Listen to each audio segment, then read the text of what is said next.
Inside the story with CBS News correspondent Holly Williams.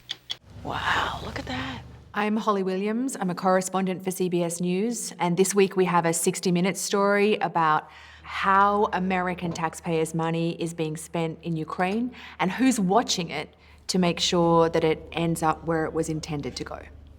Yeah, it's done some damage, but it's still in one piece. We've also been looking at what American weapons are going to Ukraine, what they're achieving in Ukraine, and what weapons the Ukrainians believe they need to win the war against Russia. This one's a 1980s era tank. It's pretty old technology.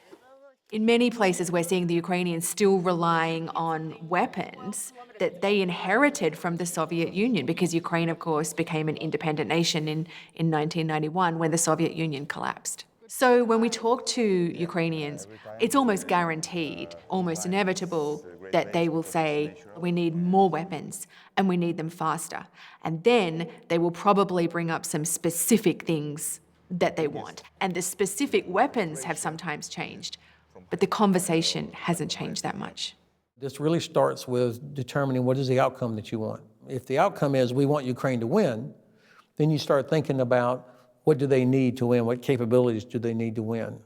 General Ben Hodges was the commander of the US Army in Europe and is a kind of storied American general who served in many different parts of the world.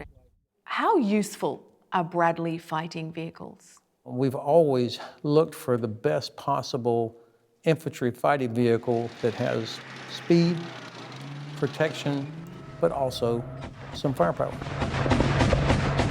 And that's the Bradley. That's what the Bradley is. Protection that the Bradley offers to infantry in the back is an important part of being able to be on an assault when there's artillery coming in, because it can protect generally against artillery shrapnel, not a direct hit obviously, but it protects against small arms fire and artillery shrapnel.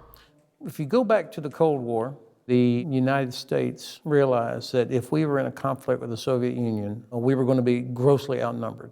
And so the whole concept was fight outnumbered and win. And the only way you can do that is if you've got longer range. You're able to hit a Soviet tank before it even sees you. So the Abrams tank, the Bradley fighting vehicle, the Apache helicopter, all of these things really came into the Army about the same time because of the need to be able to fight outnumbered and win. We met Serhiy Havrulyuk in a forest in Ukraine, about 15 miles from the front line in the far east of the country. He was a civilian until last year when he signed up.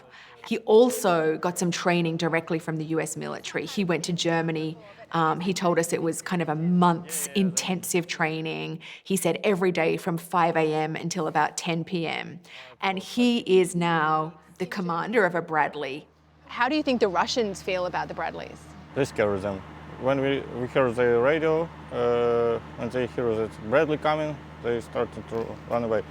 You hear their radios, Yeah. that they know you're coming in the Bradley, Yeah. and they run away. Yeah, infantry, yeah. They use mostly artillery against us and drones and mines. But infantry runs out. So they're game changers. Yeah, for me, yes. I've never heard a Ukrainian say that they would give up under any circumstances. But what I have heard Ukrainians say is that if they don't get US weapons, this war will go on for a lot longer, and it will mean a lot more Ukrainians killed.